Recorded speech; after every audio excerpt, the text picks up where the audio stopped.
কুল হুয়াল্লাহু আহাদ, বলুন হে নবী আল্লাহ অদ্বিতীয়, আল্লাহুস সামাদ, আল্লাহ ধনী, আল্লাহ মুখাপেক্ষী। সবাই তার মুখাপেক্ষী, আল্লাহ কিন্তু কারো মুখাপেক্ষী না।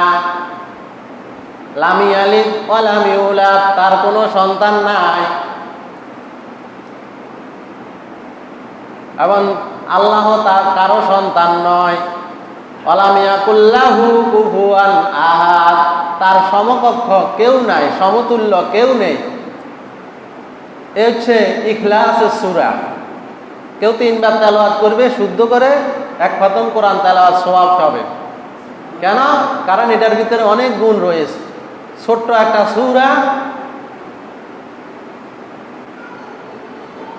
113 নম্বর সূরা, মোট 114টা সূরা আছে কোরআন শরীফে।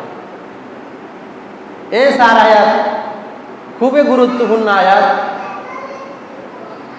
কাফেররা এসে জিজ্ঞাসা করলো, ইয়া রাসূলুল্লাহ, আপনার আল্লাহ কেমন? সে কি ধনী না গরিব? সে কোন বংশের? তখন এই সূরাটা নাযিল হয়েছে যে আল্লাহ এক, অদ্বিতীয়, তার দ্বিতীয় কেউ নেই। কেউ যদি মনে করে আল্লাহর মতো আরেকজন আছে, তাহলে শিরক। কেউ যদি মনে করে অমুক আল্লাহর এই গুণ আছে, অমুকেরও এরকম একটা গুণ আছে, আল্লাহর এরকম ক্ষমতা আছে, অমুক লোকের অমুক নেতারও এরকম একটা ক্ষমতা আছে, সেটা হবে শিরক। আর শিরক অবস্থায় যদি সে মারা যায়, তাহলে সে যাবে কোথায়? দোজখে।